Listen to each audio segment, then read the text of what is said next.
Yeah, absolutely. Kind of go back and figure out what was good, what was bad.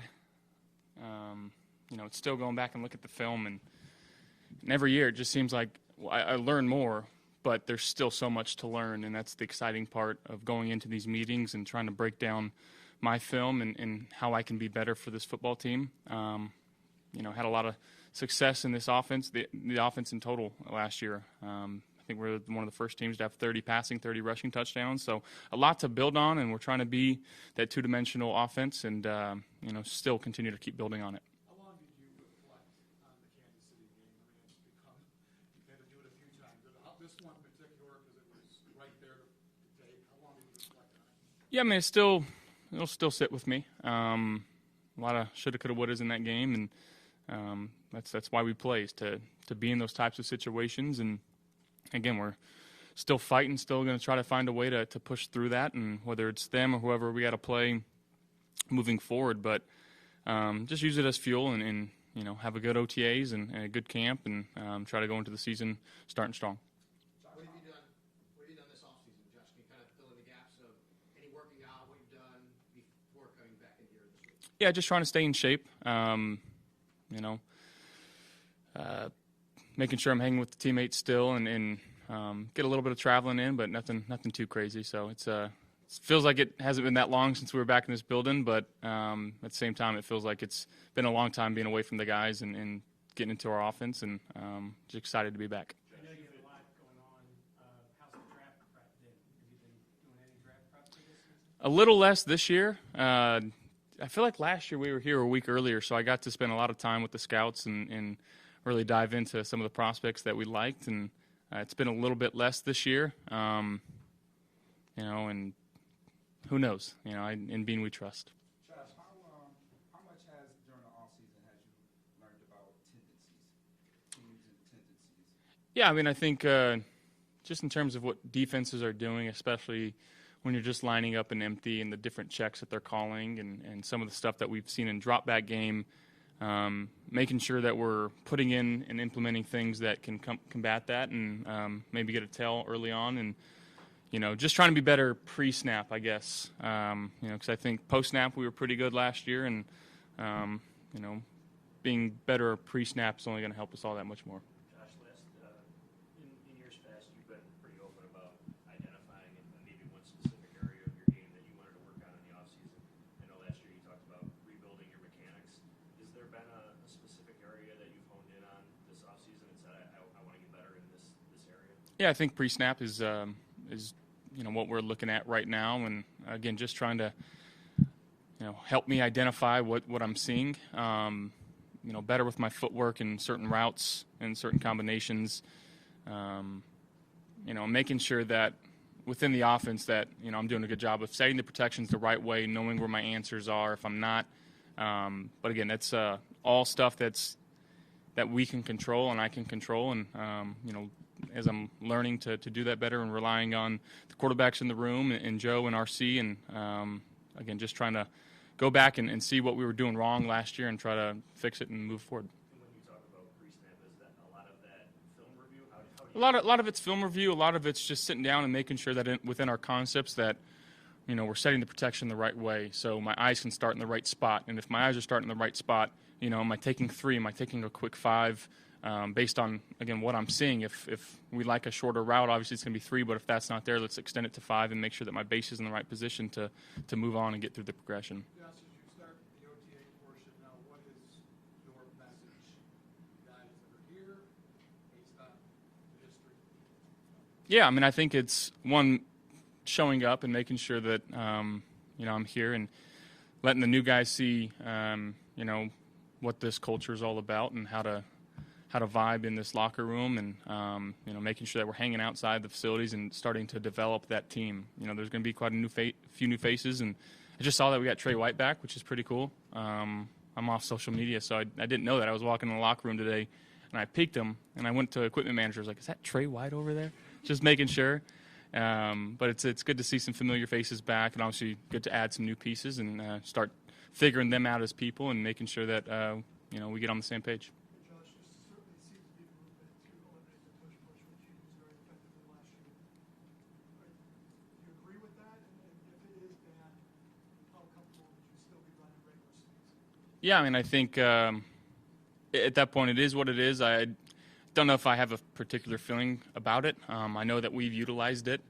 I know that if it wasn't banned, I think we would find a different play or a different way to still try to get the job done. But I don't know the statistics behind player safety and all of that, so I really don't have a say on it, to be honest. Josh, aside from football and looking at your offseason, what's it like? You're familiar with red carpets, but what's it like being on the red carpet for, let's say, sinners, your fiance? Yeah, it was awesome. It was a different world, a very cool experience. I'm so excited for her and so proud of her, and it's getting some great reviews. It's a fantastic movie, so go watch it. Is it different than like being on the red carpet for like the award ceremonies, or like how do you react to that? Again, I'm just there trying to support her, in whatever way that I can, and that was her moment, and I'm so glad she got to shine.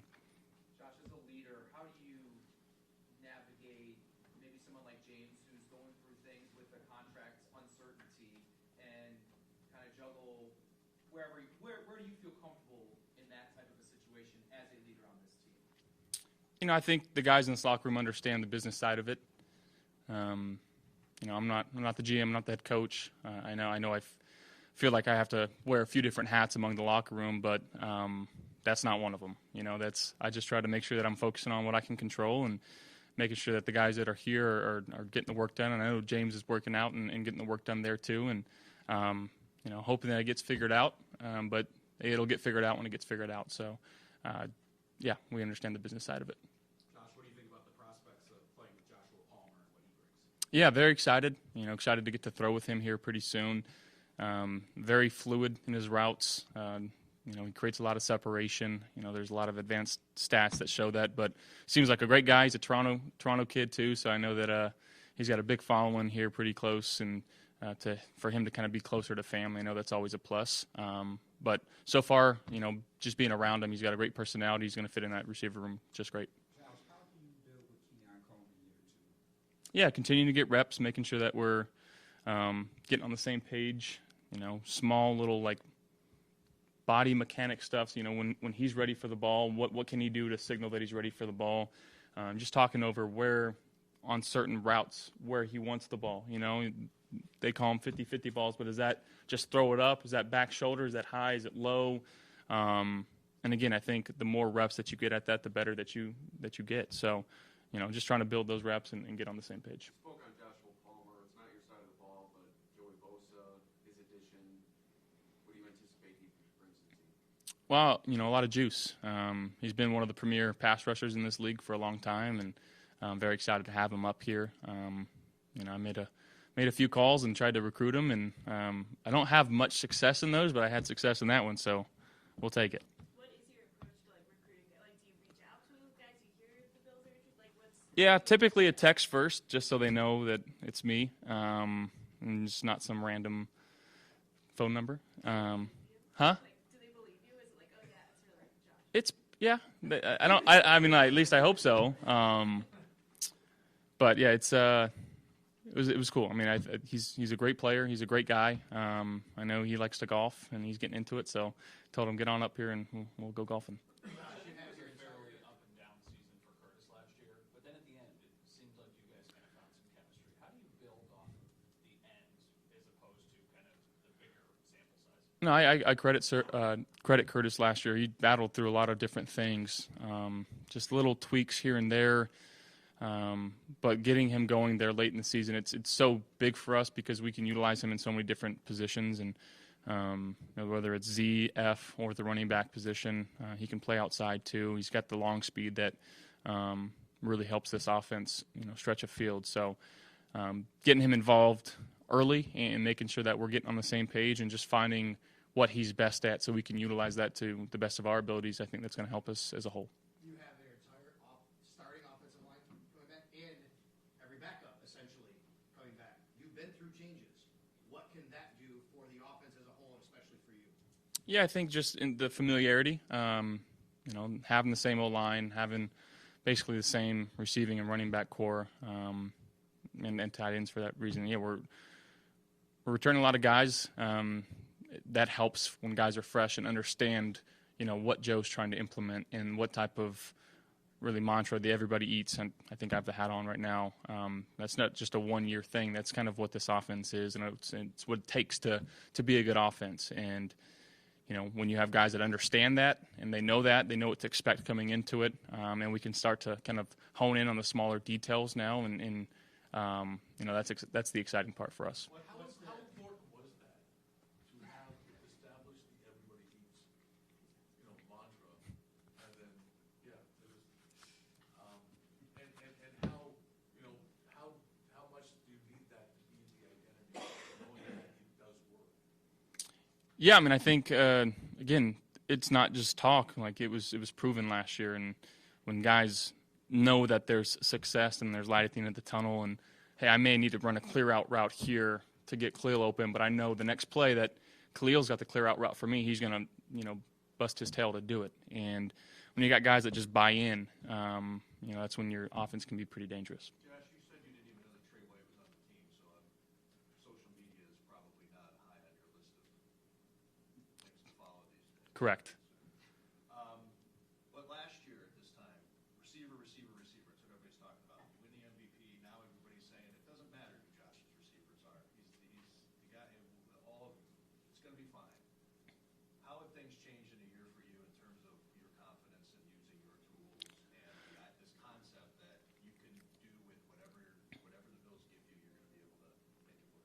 I mean, honestly, the mindset hasn't changed. Again, I'm just trying to be the best quarterback and the best version of myself that I can be here for the Buffalo Bills, whether that's being a great teammate, a great leader, handing the ball off 30 times to James a game, throwing it 40 times, whatever I'm asked to do is what I'm trying to do at the best of my ability. And, we had a lot of guys that made some great plays last year, and there was at times where I wasn't my best. I'm still trying to figure out how can I consistently be my best, and that's always going to be the mindset that I have. Do you feel more obligation, responsibility because of not the contract also, but that belief now that you're the team, you're the offense in some ways? I mean, you might not think that way, but that's kind of the reputation that you have.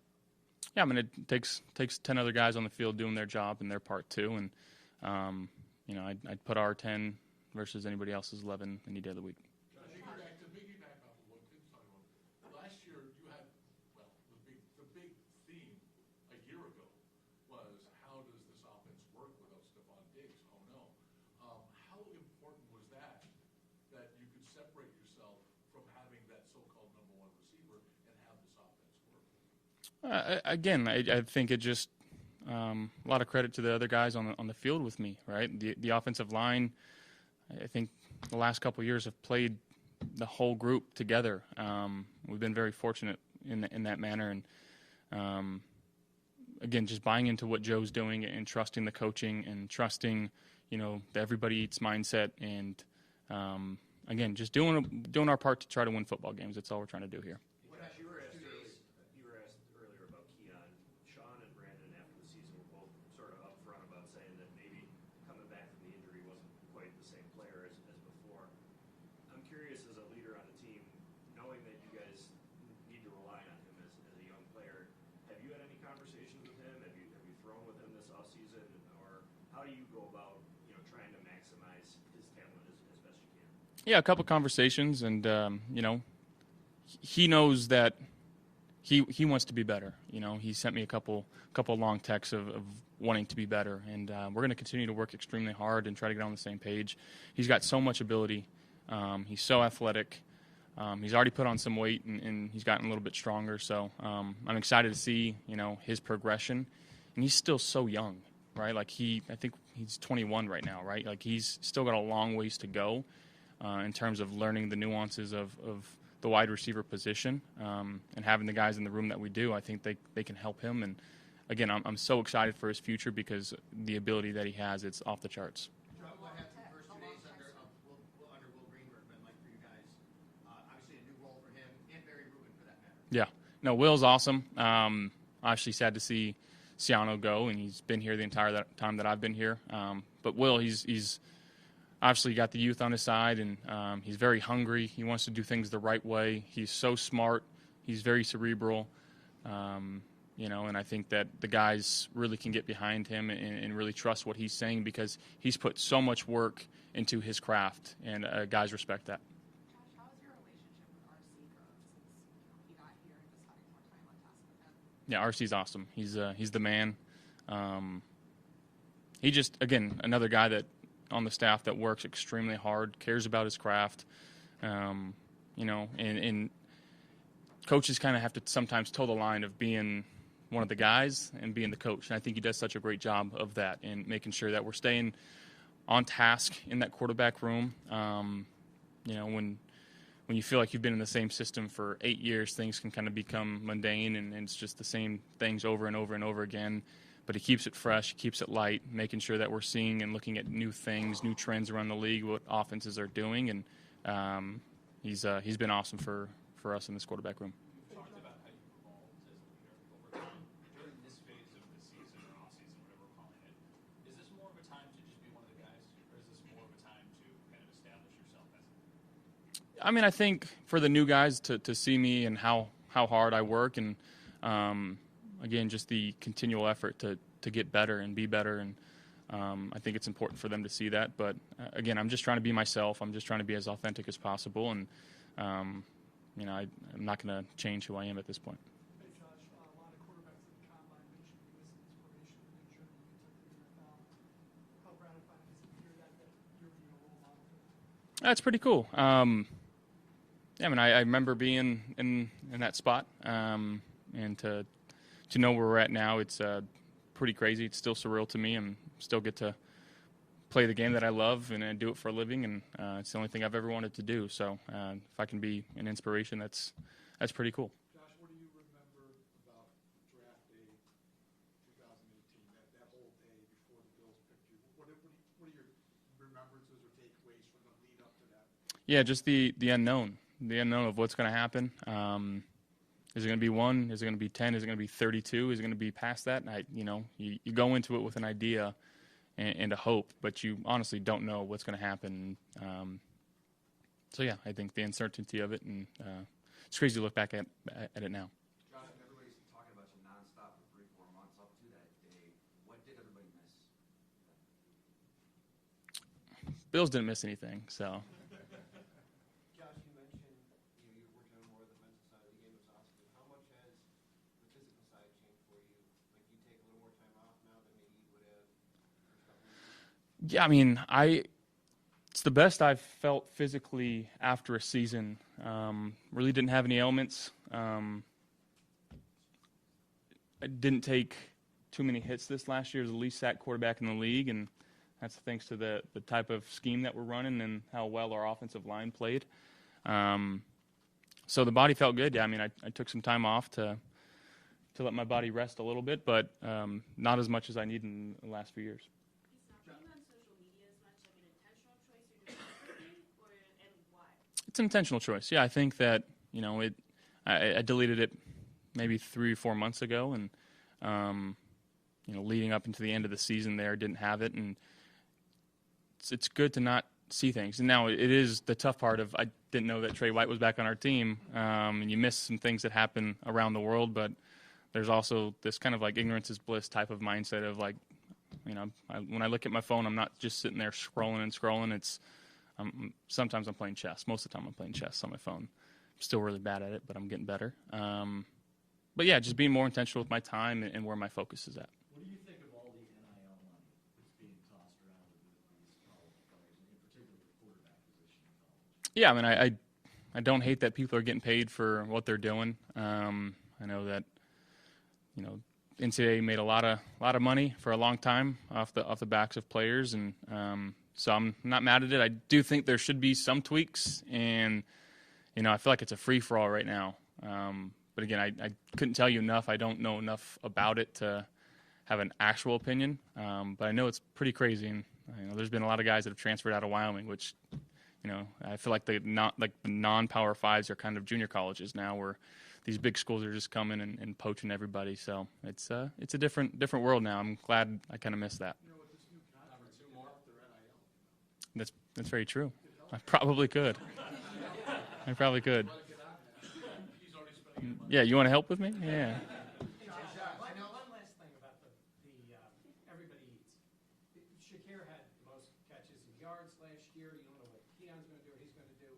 If one of them really developed and it was working, is it still everybody eats if a player evolves into more of a number one choice and puts up bigger numbers? Does that change the dynamic of everybody eats? I don't think so. I mean, I think that we want to utilize our players to what they're best at, and that's a job for Joe and the staff. But again, within the progression, I'm just going to try to find the guy that's open and the guy that's winning on his route. And it's kind of as simple as that. If there's one guy that's winning more consistently than others, he's probably going to get the ball more than others. And it's not intentional, but that's just kind of how it works sometimes. But, we're not going to throw it 50 times a game. We're also going to run it. We're going to ask that those receivers go and block and come down and grab a safety or get the edge and open it up for our running backs too. So, they're not going to be just asked to go get open and catch the ball, and I think that still kind of embodies what we're talking about. Josh, you had one of the best O-lines in NFL. The best? The best, right? So you wasn't too much under pressure. So let's say, which gave you the most pressure? 4th and 5 versus Kansas City or Grandma on the red carpet? Grandma on the red carpet. That was put me on the spot there. Josh, I'm not sure the timing when you signed your extension to the other guys. We asked you about this, but just in general, when you see Khalil, Terrell, Greg, obviously, you're forgetting somebody right now, Christian Yeah. did as well. Personally, from your perspective, to see those guys get rewarded, and then from a team standpoint, what it means to you. It means a lot.